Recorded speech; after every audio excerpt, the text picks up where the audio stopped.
em saúde e tecnologia no espaço hospitalar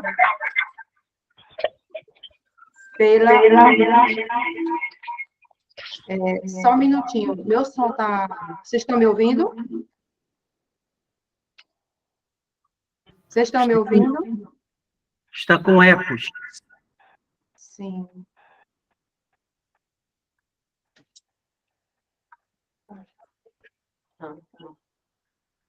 Doutor Fábio ainda, não estou conseguindo resolver. Não estou conseguindo resolver o seguinte. Doutor Fábio ainda questão ambiental, professor do curso de formação de pregoeiros da PGE do Rio de Janeiro, e como também é tutor do SENASP, ex-chefe da Unidade de Licitações e pregoeiro do HUGG, da Universidade Federal do Estado do Rio de Janeiro. O doutor Tiago, advogado, tem mestrado em Direito pela Universidade de Lisboa, atualmente exerce o cargo de secretário de administração do município de Jaboatão dos Guararapes, onde também já exerceu os cargos de subprocurador-geral e de secretário executivo de licitações e contratos. É palestrante em cursos e capacitações em licitações e contratos, como também é professor em pós-graduação em cursos das áreas de Direito e de Gestão Pública. Para iniciar o nosso webinar, nós passaremos a palavra para o doutor Tiago Albuquerque. Fique à vontade. Boa noite a todos e todas aqui presentes. Quero saudar a todos e também aos meus colegas, professor Bruno, professor Fábio, professora Regina. Para mim é uma satisfação estar participando desse webinar e do nosso curso pelo grupo GCL, ou, desculpe, CLG, que será, sem dúvida, um curso muito engrandecedor, enriquecedor para quem trabalha com compras na área de saúde. A gente vai fazer agora, dar um gostinho do que a gente vai trabalhar nesses dias no nosso curso. Tenho a honra aqui de dividir com esse grande mestre, que é o meu amigo, o professor Fábio Vilas, que já apresentando aqui, né, tem essa grande obra falando de pré-qualificação sobre materiais médicos hospitalares e equipamentos de saúde para a saúde. E a temática que eu vou abordar, que é o credenciamento para a saúde, tudo tem a ver e se conecta de uma forma complementar com outro instrumento auxiliar à contratação, que é a pré-qualificação.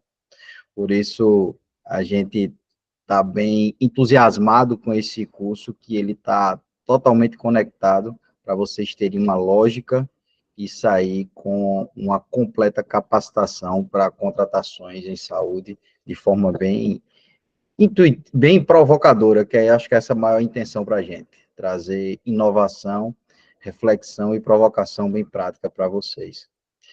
A professora Regina falou, meu nome é Tiago Fernandes, atualmente estou como secretário de administração do município de Jaboatão dos Guararapes, e lá a gente vem vivenciando uma série de desafios.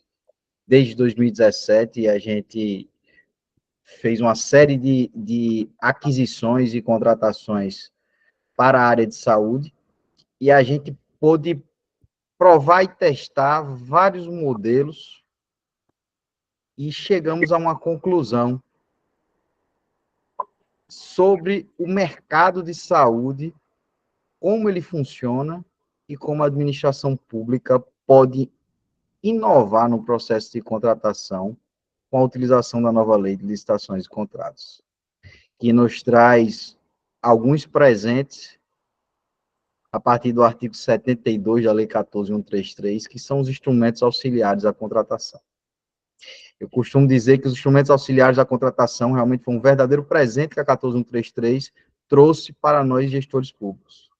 Porque esses instrumentos, eles eram muitas vezes utilizados no regime antigo por meio de construções jurisprudenciais, decisões dos órgãos de controle, algumas instruções normativas, mas era carente da regulamentação legal. E a 14133 nos traz este presente. Faz com que nós possamos utilizar desses instrumentos de uma forma bem mais segura e esclarecedora. E, em especial, vou trabalhar com vocês o credenciamento. O credenciamento que a gente pode enxergar na 14133 como o canal aberto para o futuro das contratações públicas. É por meio do modelo do credenciamento que a gente enxerga até a possibilidade de se fazer um marketplace das contratações públicas. E aí sim a gente se aproximar do mercado privado, que é o que tanto preza o legislador na 14133, mas ele não conseguiu fazer aquela disrupção total.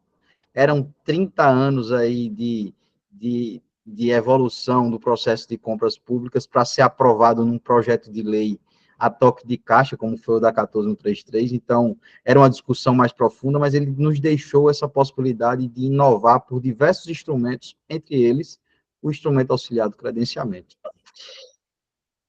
E eu venho propor para vocês uma reflexão sobre saúde pública. Quem trabalha no mercado de saúde pública, principalmente de medicamentos, sabe que os nossos maiores fornecedores são distribuidores de medicamentos.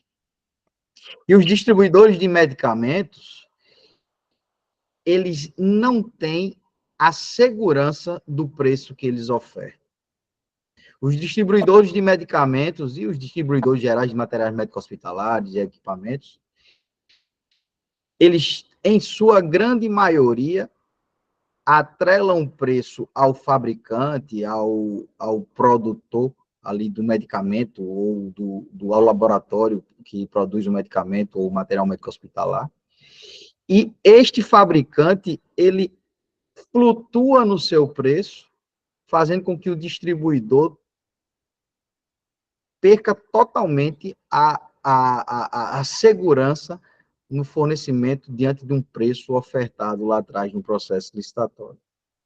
E o modelo tradicional de compras públicas, baseado no processo licitatório por meio do pregão ou da concorrência, para medicamentos, na sua grande maioria, o pregão, onde a gente forma muitas vezes até uma ata de registro de preço, ele se mostra ineficaz no nosso dia a dia de hoje no mercado de saúde.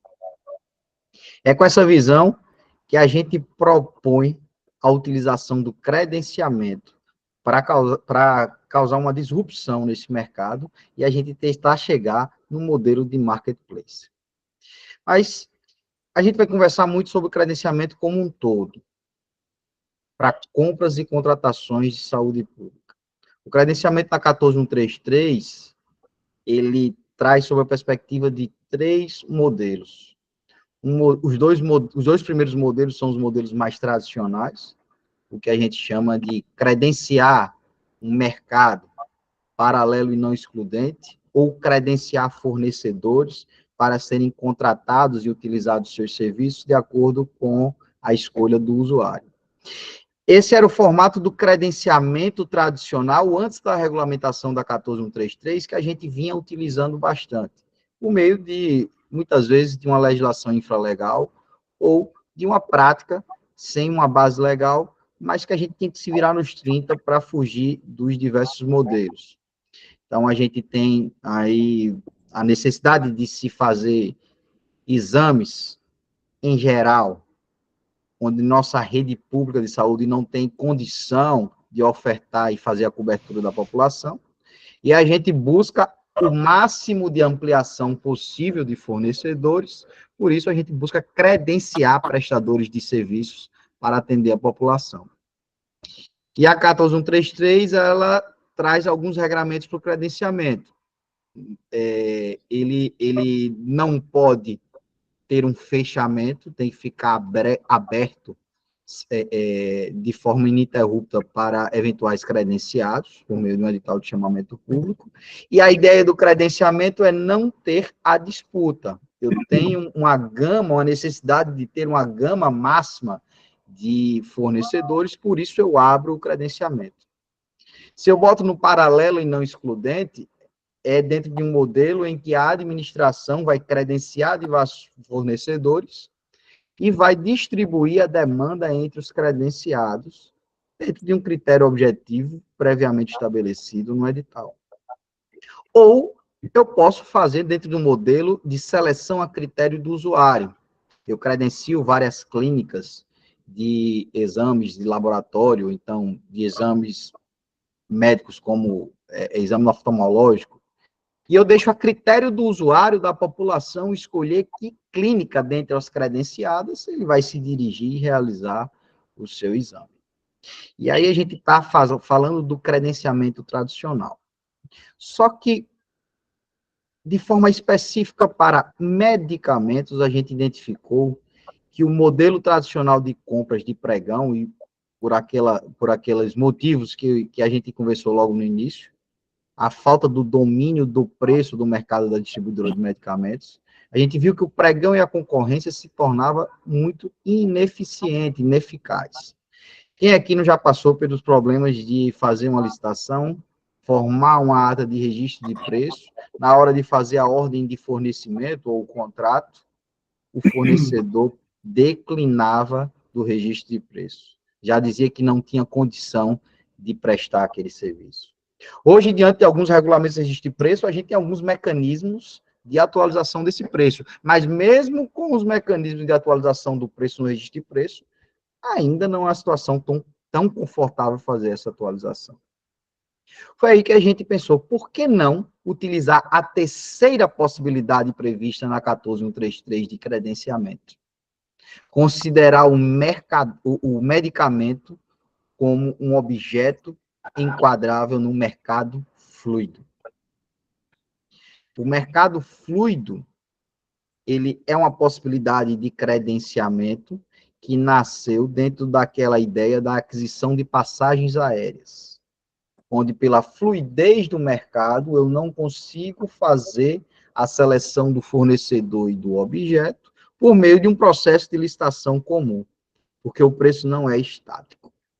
E pós-pandemia, fizemos um estudo e chegamos à conclusão que o medicamento ele pode sim ser encaixado dentro do mercado fluido. E com esta conclusão de que o medicamento pode ser encaixado no mercado fluido, criamos o cenário em que a aquisição do medicamento pode ser adotada por meio do credenciamento no mercado fluido, em que os fornecedores credenciados numa plataforma eletrônica com seu catálogo de medicamentos e preços, diante da necessidade do momento da administração, vão ter um maior conforto de ofertar o medicamento na quantidade e no preço do dia. Assim, quebrando aquele problema que a gente vem enfrentando com ainda uma maior ênfase pós-pandemia da descontrole dos preços, da flutuação frente ao modelo engessado em que o processo de licitação comum ele nos traz. E é isso que eu vou querer provocar bem com vocês no nosso curso. A utilização do credenciamento, vamos conversar bastante sobre o credenciamento tradicional, que a gente conversou, inciso 1 e 2, mercado paralelo e não excludente e a critério do usuário, mas vamos conversar bastante sobre como colocar em prática a aquisição de medicamentos por meio do credenciamento considerado um mercado fluido. O que é preciso para a regulamentação, que infraestrutura tecnológica é necessária ter para ter um sucesso desse tipo de modelagem de contratação, que tipos de cuidados sobre a perspectiva de justificativa de preço e de vantajosidade precisa ser construída para ter o sucesso nesse modelo. Então, é isso que eu espero estar com vocês nesses dias e fazer essa discussão sobre esse modelo disruptivo de aquisição de medicamentos e contratação de bens e serviços para saúde pública, e a gente poder construir um pensamento de evolução no mercado público, das compras públicas.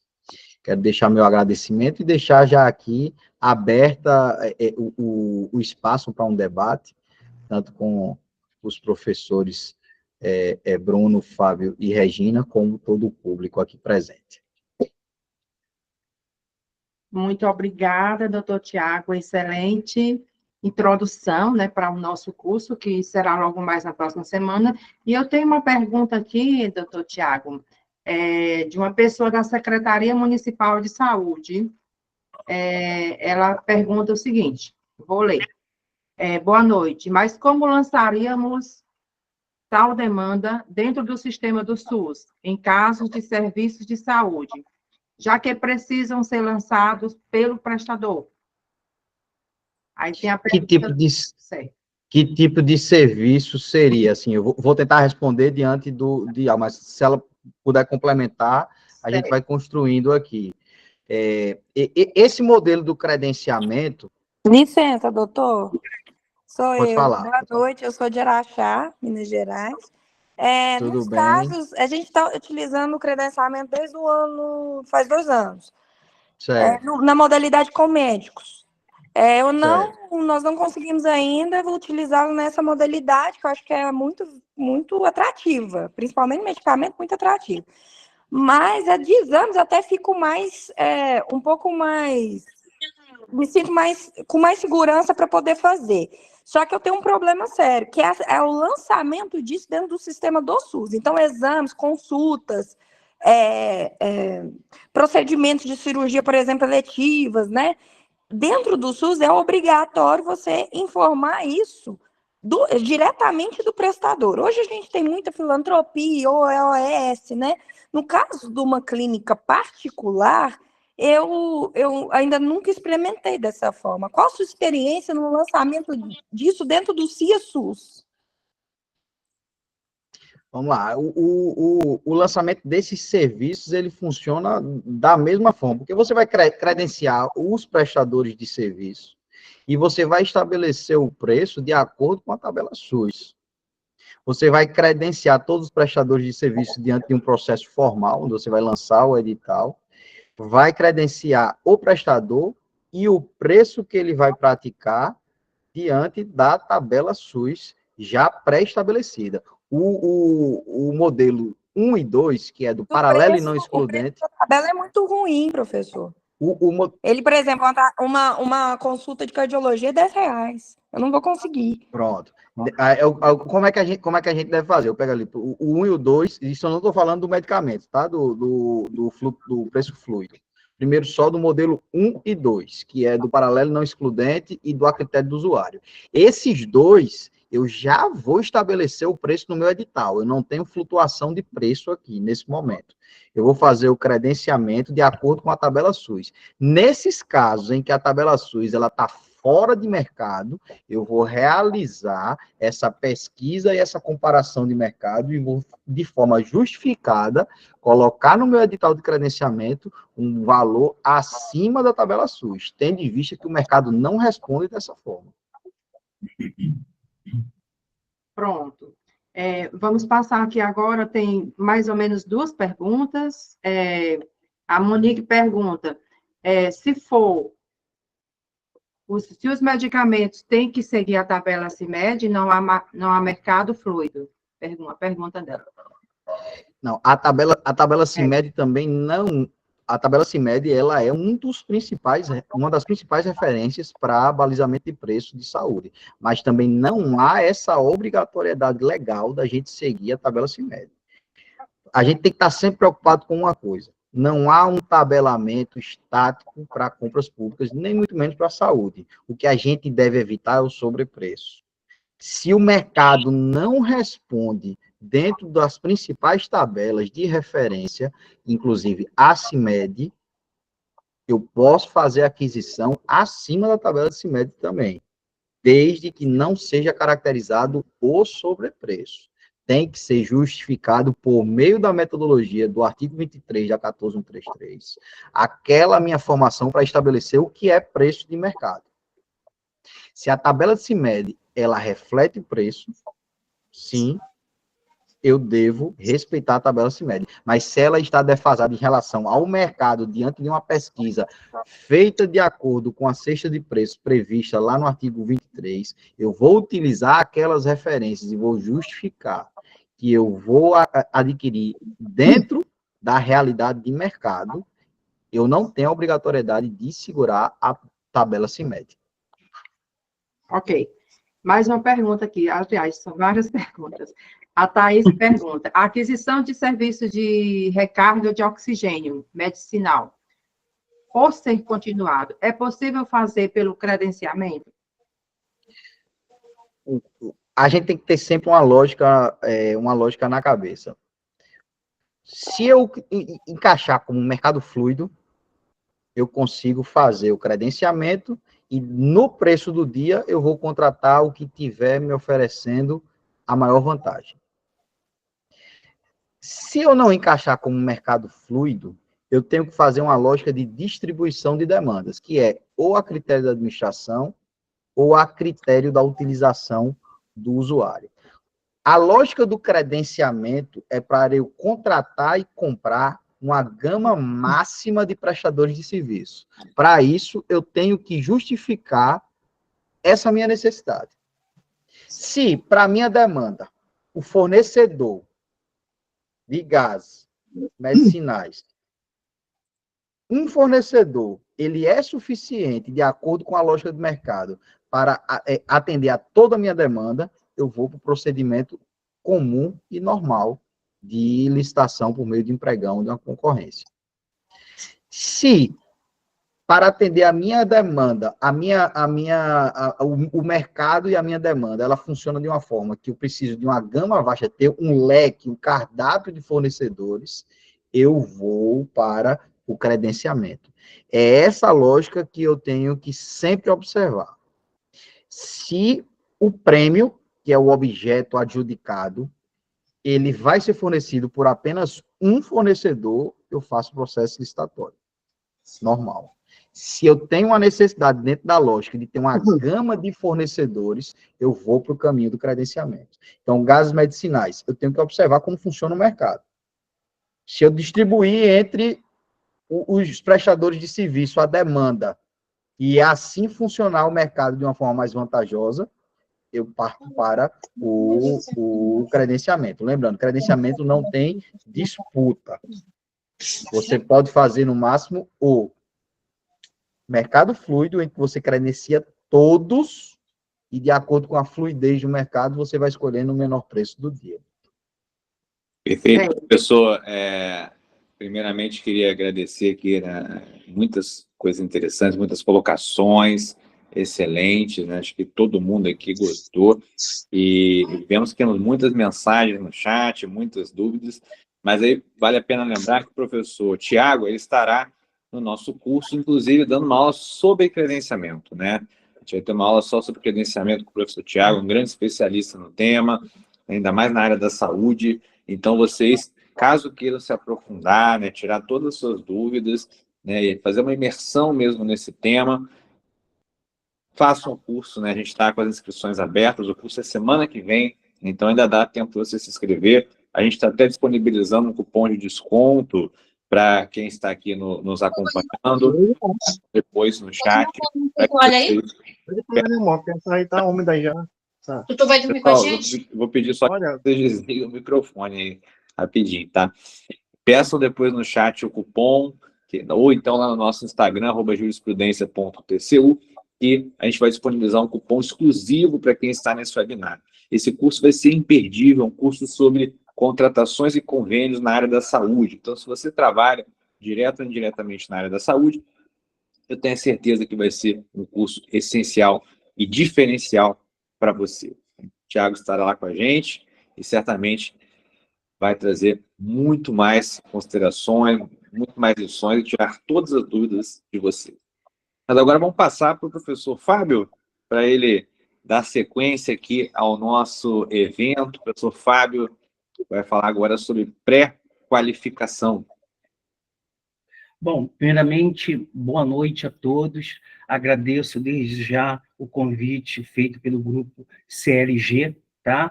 Agradeço à doutora Regina, agradeço ao doutor Tiago, tá? Por estar aqui dividindo a tela comigo aqui nesta noite. Agradeço a todos vocês que estão aí neste horário aí, né, depois de um dia árduo de trabalho, estão aqui buscando, né, adquirir cada vez mais conhecimento. Bom, na verdade, eu vou bater um papo com vocês, tá? Tentar conversar de uma forma bem informal, tentar trazer um pouco do que eu vivenciei trabalhando durante 15 anos dentro de um hospital universitário federal aqui no estado do Rio de Janeiro. Então, vou tentar trazer a minha experiência ali no dia a dia, lidando com os profissionais, né, da área de saúde, médicos e enfermeiros. E, inicialmente, eu começo a fazer uma pergunta para vocês, né, e vou buscar responder. Eu pergunto o seguinte: por que é tão importante a pré-qualificação na área da saúde? Bom, respondendo, nós temos que ter em mente que, segundo os dados, né, divulgados pelo IBGE, no último censo realizado em 2022, e divulgado agora em junho de 2023, somos mais de 203 milhões de brasileiros. E o que isso tem de importante? Bom, segundo uma outra pesquisa do Ministério da Saúde, mais de 80% dos brasileiros utilizam o SUS, e exclusivamente o SUS, ou seja, não possuem um plano de saúde, e nós sabemos muito bem que os hospitais particulares não têm a obrigatoriedade de licitar, então eles compram, né, conforme a sua conveniência. Infelizmente, nós, da administração pública, necessitamos, né, porque os materiais hospitalares se enquadram como bens comuns, certo? Utilizar a modalidade pregão. E aí utilizamos o quê? O critério menor preço, certo? Bom, e aí eu trago algumas experiências vivenciadas por mim. Em entrevista que eu realizei com vários profissionais, que está até neste livro, eu escutei de vários médicos, por exemplo, que tiveram que interromper cirurgias porque houve infiltração no endoscópio. Para quem não sabe o que é um endoscópio, é aquele aparelho que se utiliza quando está se fazendo uma endoscopia. Então, houve infiltração neste aparelho, né? É um procedimento extremamente invasivo, e aí, por má qualidade deste produto, teve que interromper aquele procedimento, certo? Um outro exemplo que eu posso dar, que na hora de realizar a cirurgia para inserir um catéter duplo J, que é utilizado nas vias urinárias para desobstruir, o fio hidrófilo, por exemplo, não corria sobre o catéter duplo J. Então, tiveram que interromper cirurgias nessa situação. Fio cirúrgico, por exemplo, costuma-se romper na hora de se fazer uma cirurgia. Então, são procedimentos extremamente invasivos que, por conta de materiais de baixa qualidade que são adquiridos por intermédio da modalidade pregão, que se utiliza o critério único e exclusivo, que é obrigatório, o menor preço, se adquire. E como se busca se resolver esta situação? Alguns hospitais adotam a técnica de se solicitar amostras, né? Avaliar amostras no decorrer do processo licitatório.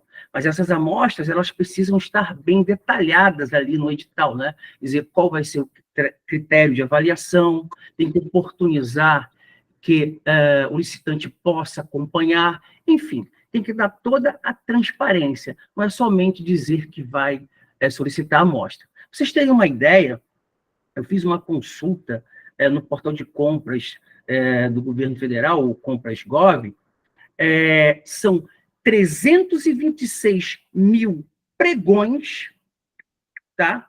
Para mais de 1.300 e alguma coisa de concorrências, ou seja, olha o número de pregões que são realizados. 326 mil para 1.342 concorrências. Ou seja, se mostra que nós estamos adquirindo por pregão. Mas vamos lá. E como se busca resolver esta situação das amostras? As amostras, no decorrer da minha pesquisa, se mostram, as amostras se mostram morosas no decorrer do procedimento licitatório. Eu fiz uma avaliação de 136 processos, os quais 96 sem amostras e 40 com amostras. Olha, os 96 processos sem amostras terminaram com 22 dias, ao passo que os pregões com amostras dobrou para 43 dias, ou seja, quase dobrou. Então, o prazo majorou para 96% para o término do pregão. E aí? Os pacientes estão lá no leito, aguardando aqueles materiais.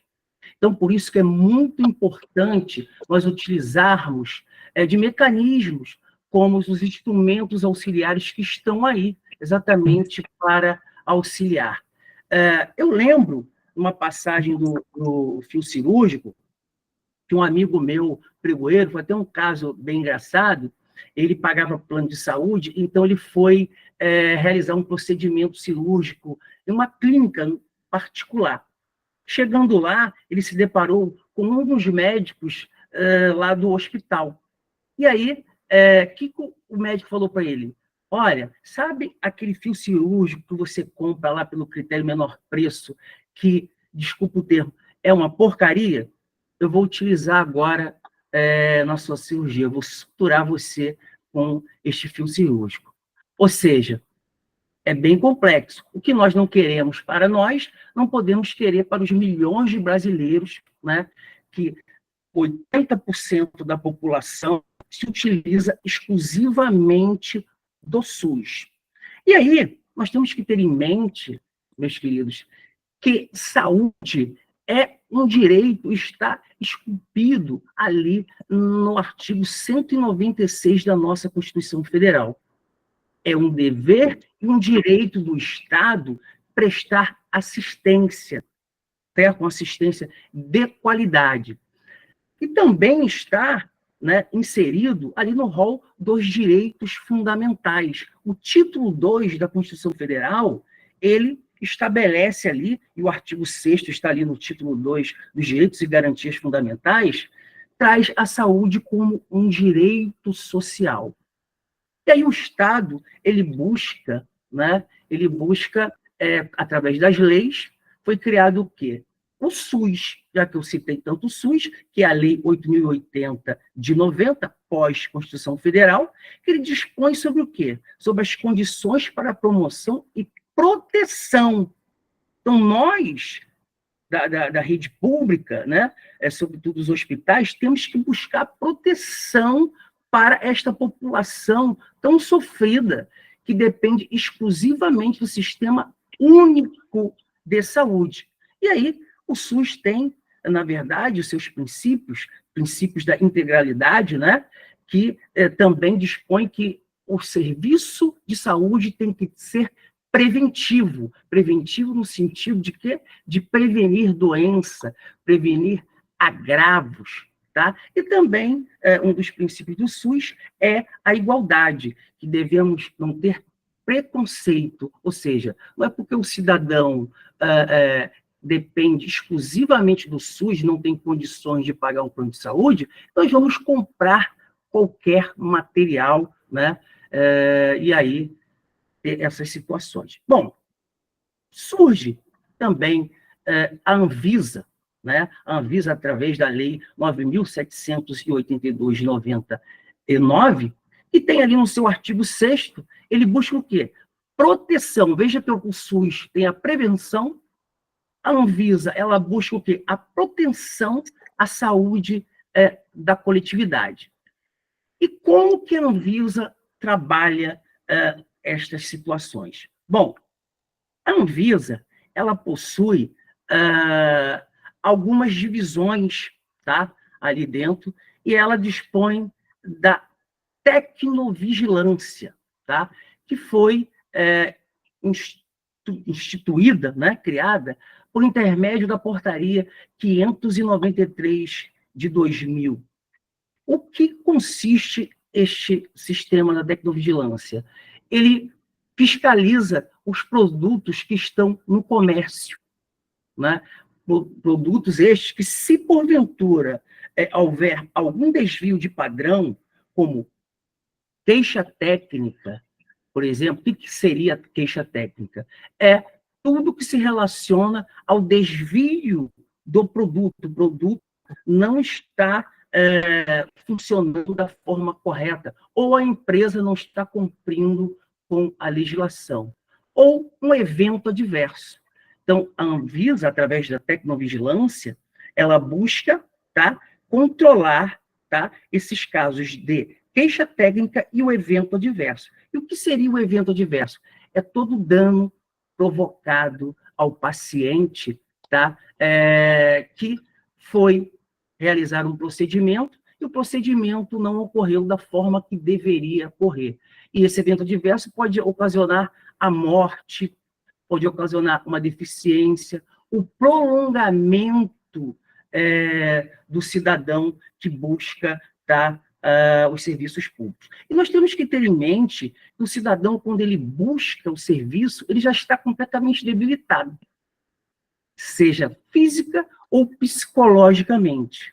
Então, não é interessante que ele saia mais prejudicado do que entrou na busca de um serviço eficiente. E aí, o que se pretende com a pré-qualificação? A pré-qualificação, né, já que eu já fiz o apanhado mostrando o porquê que se tem que buscar cada vez mais qualidade para os produtos, a pré-qualificação ela veio somar, né, somar para efetivamente adquirirmos produtos de qualidade. Para vocês terem uma ideia, o sistema da tecnovigilância, ele é bem ativo.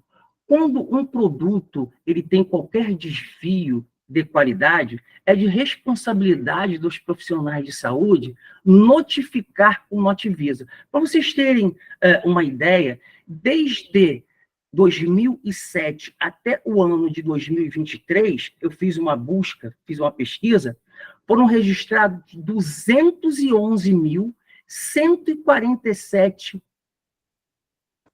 notificações de desvios dos produtos. São para artigos médicos 189 mil, que representa 89%, tá, para os artigos médicos. Os equipamentos com 18.474, que representa 8,7%, e os equipamentos in vitro, que são utilizados para os exames, está aí com 3.650, que representa 1,73%. Bom, e nós sabemos que a maioria não, os produtos eles precisam ter registro na Anvisa. E para um produto ser registrado na Anvisa, há todo um processo meticuloso de análise para aquele produto ter registrado, ele ter o seu certificado de registro. No entanto, mesmo assim, pelo número de registro que vocês perceberam, os produtos apresentam desvio de padrão. E aí, nós temos que buscar alternativas. E qual seria a melhor alternativa, no meu ponto de vista? Tendo em vista que as amostras do curso do pregão traz morosidade. Nós temos que utilizar os instrumentos auxiliares. A pré-qualificação, ela está ali no artigo 6º, inciso 44 da Lei 14.133 de 2021. está no artigo 78, ali, no capítulo dos instrumentos auxiliares, no inciso 2, e começa a discorrer todo o procedimento de pré-qualificação no artigo 80, onde estabelece que a pré-qualificação é um procedimento técnico-administrativo para selecionar, sempre temos a ideia de quê? Selecionar os melhores previamente a uma licitação ou uma contratação direta. Vejam, é um filtro, e o professor Rony Charles fala muito bem que quando nós utilizamos exclusivamente o critério menor preço, certamente teremos perdas de qualidade, certo? E aí, o que o professor diz? Que hoje nós estamos amparados nos defasados filtros de habilitação, por exemplo, certo? Então, eu entendo que a pré-qualificação é mais um filtro prévio para que nós possamos selecionar bens que tenham qualidade, para que não ocorra exatamente o que aconteceu aí, conforme os exemplos que eu dei. Bom, e aí, o inciso 2 do artigo 80, o que ele estabelece? Ele estabelece que nós podemos solicitar a prova de qualidade do bem. E aí, este poderá, no meu entender, ele desnatura o Instituto da Pré-Qualificação, porque eu entendo que não é uma faculdade, é um dever por poder de, efetivamente, analisarmos a qualidade do produto para que não aconteça o que ocorreu conforme os exemplos que eu citei para vocês. Bom, para vocês terem uma ideia, agora no ano de 2024, né, eu cito aqui no meu livro o INCA como referência de pré-qualificação, porque desde 2008, o Instituto Nacional de Câncer, ele faz pré-qualificação, né? E agora, recentemente, teve um acordo 42.056 de 2024, que foi questionado a pré-qualificação do INCA lá no âmbito do TCU. O processo foi arquivado e o TCU foi bem claro, considerando que a unidade técnica concluiu pela relevância do processo de pré-qualificação com vista à qualidade dos artigos para uso em serviço da saúde. Então, meus amigos, nós vamos detalhar muito mais o Instituto da Pré-Qualificação, trazermos todas as RDCs da Anvisa, que versa sobre registro, sobre o VigiPós, que é um sistema para fazer a vigilância dos produtos que estão postos aí no comércio, que se divide ali sobre a vigilância, sobre a nutrivigilância, farmacovigilância, mas o que nos interessa é a tecnovigilância, porque é ela que é responsável pelos produtos médicos hospitalares, pelos equipamentos hospitalares. E aí, eu queria também abordar, né, indo nesta linha do professor Tiago, sobre o e-marketplace, tá? O e-marketplace dos medicamentos, né, que são pré-qualificados pela OMS, tá? Que é uma pré-qualificação diferenciada da pré-qualificação da Lei 14.133, mas as duas buscam o quê? Qualidade. Então, eu escrevi um artigo que é exatamente isso, o e-marketplace de medicamentos, tá? Pré-qualificados, tá? Pela OMS no âmbito do SUS. Tá? Então, essa pré-qualificação, vejam, da OMS foi tão importante na época da Covid, que muitos dos insumos, como a imunoglobulina, por exemplo, que o Brasil não é autossuficiente, só foi possível a importação por intermédio da pré-qualificação da OMS. Então, é um instituto extremamente relevante, tá? E eu escrevi esse artigo exatamente nesse sentido de que eu acredito que é possível fazer um credenciamento, tá? Enquanto não houver um e-marketplace, é um projeto de lei tramitando na Câmara dos Deputados aí, que vai criar o sistema de compra instantânea, que vai possibilitar esta situação, mas enquanto não há, eu acredito que nós podemos fazer a pré-qualificação dos medicamentos, tá?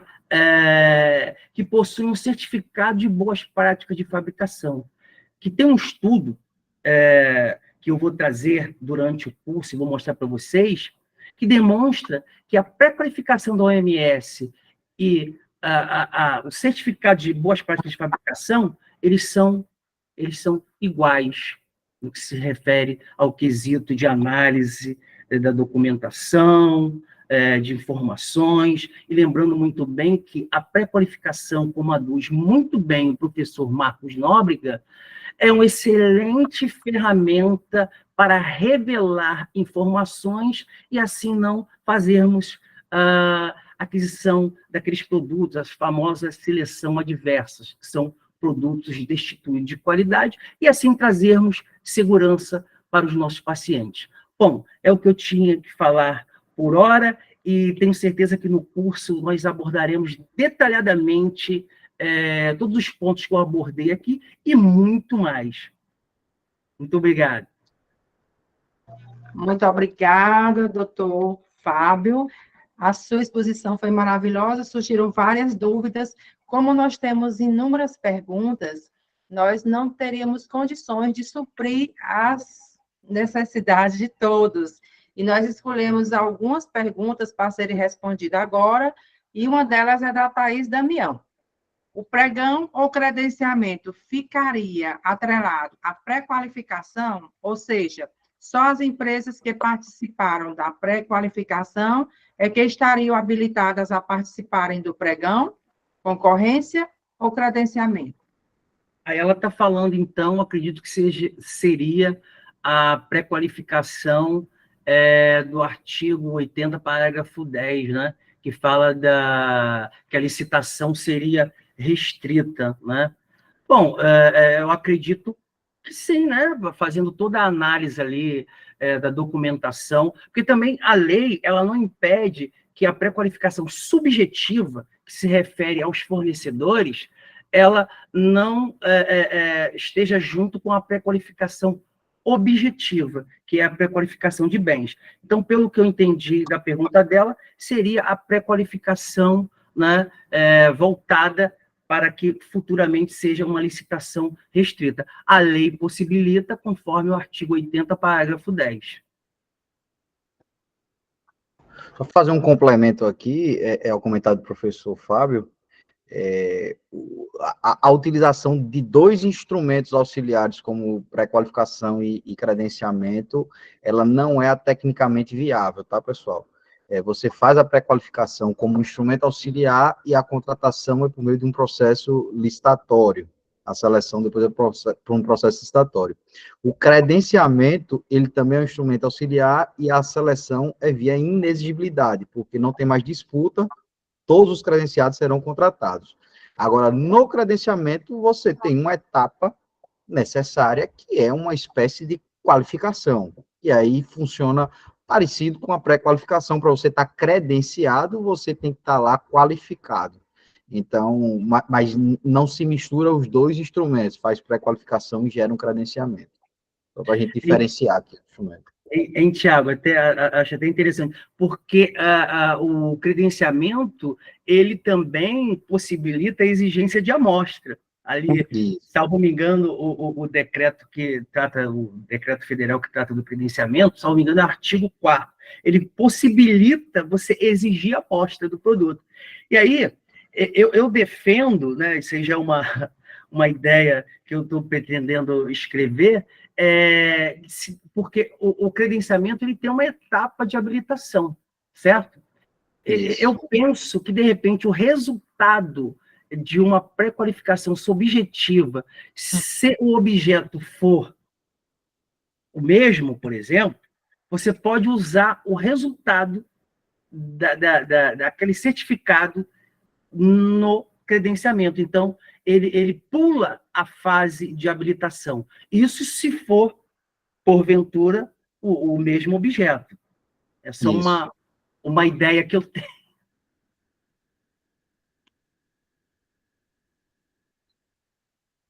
Certo, senhores?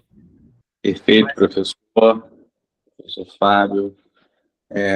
Vamos só pegar mais uma dúvida sobre credenciamento, né, que o pessoal está com muitas dúvidas aqui sobre credenciamento, né? O pessoal realmente gostou do tema e pré-qualificação também tivemos algumas dúvidas aqui. É muito interessante também o tema, pessoal. Estou aqui só aprendendo com esses dois grandes especialistas. O Sérgio pediu para o Thiago falar um pouquinho de credenciamento de médico, PJ. Sérgio Júnior. Vamos lá, o credenciamento de médico PJ, ele não é esse credenciamento da contratação de prestação de serviço da 14133, tá? A gente tem o credenciamento de profissionais, e aí é uma outra legislação, geralmente existe legislações do ente próprio, do próprio estado ou do próprio município, que trata dessa possibilidade de credenciamento de profissionais para dentro de uma perspectiva de necessidade pública. O que é que a gente pode fazer algo semelhante ao credenciamento de PJ, que pode ter um efeito parecido. Você, na verdade, não seria o credenciamento, né? Você ou vai credenciar o serviço por meio de clínicas e empresas que prestam esse serviço, ou o que se admite hoje é fazer a contratação de uma empresa, aí por meio de um pregão, de uma seleção de um fornecedor, que essa empresa vá contratar com o ente procedimentos. E aí você vai ter profissionais de saúde, como médicos, enfermeiros, dentistas em geral, atrelado ao serviço contratado por meio dessa empresa. Então, você pode ter o pregão para contratar uma empresa de prestação de serviço, ou você pode ter o credenciamento de clínicas, de hospitais, onde você vai credenciar e utilizar procedimento. Mas o credenciamento de profissional não é no procedimento de contratação da 14133, ele é um procedimento à parte por legislações geralmente esparsas do próprio ente. Perfeito. Pessoal, temos ainda algumas dúvidas aqui, mas pelo adiantar da hora, infelizmente, não vamos conseguir avançar muito aqui.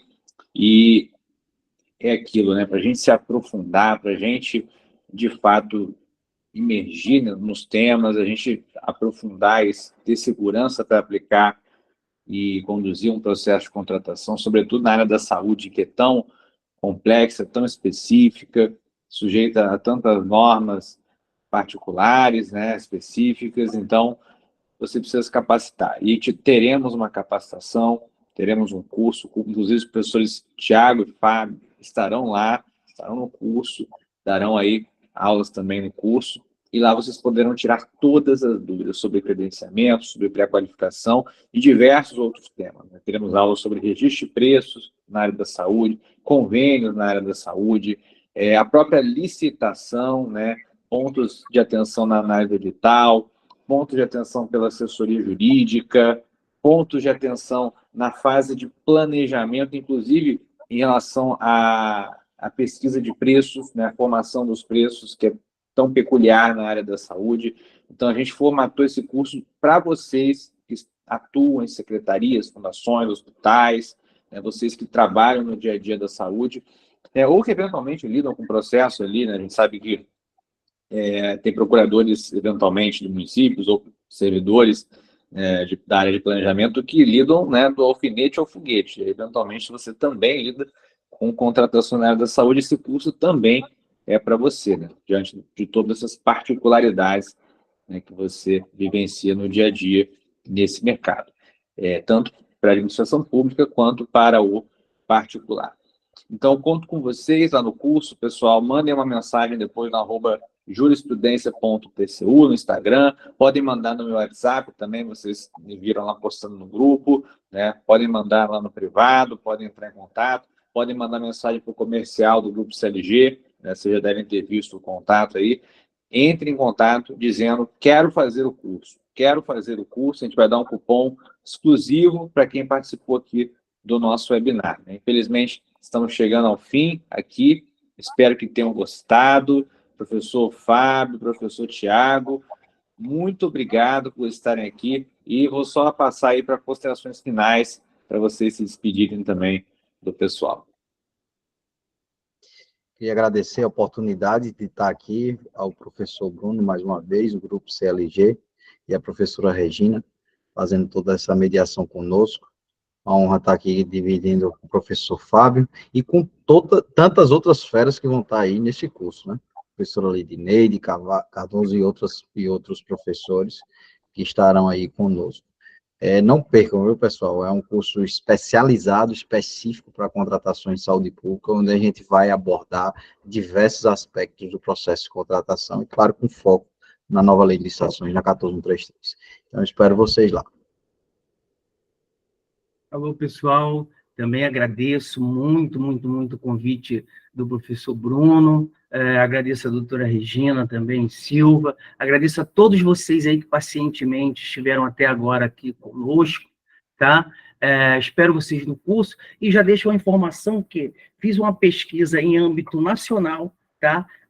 Com a participação de 26 estados, mais o Distrito Federal, e ficou constatado que 95% querem instaurar pré-qualificação em seus órgãos, porém não sabe como isso funciona. Então, o curso nós estaremos buscando ensinar como se faz o processo de pré-qualificação do início ao fim. Espero todos vocês no curso. Muito obrigado e boa noite.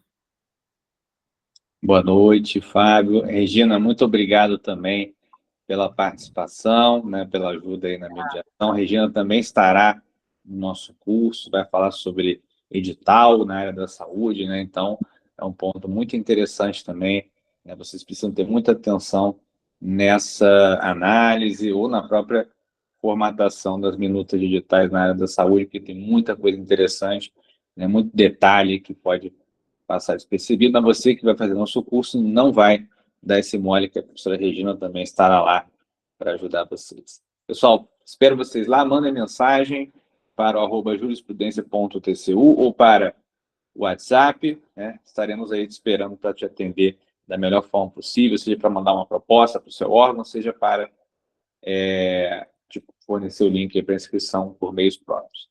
Muito obrigado a todos e vejo vocês lá. Tchau, tchau, boa noite. Obrigada a todos. Tchau, tchau.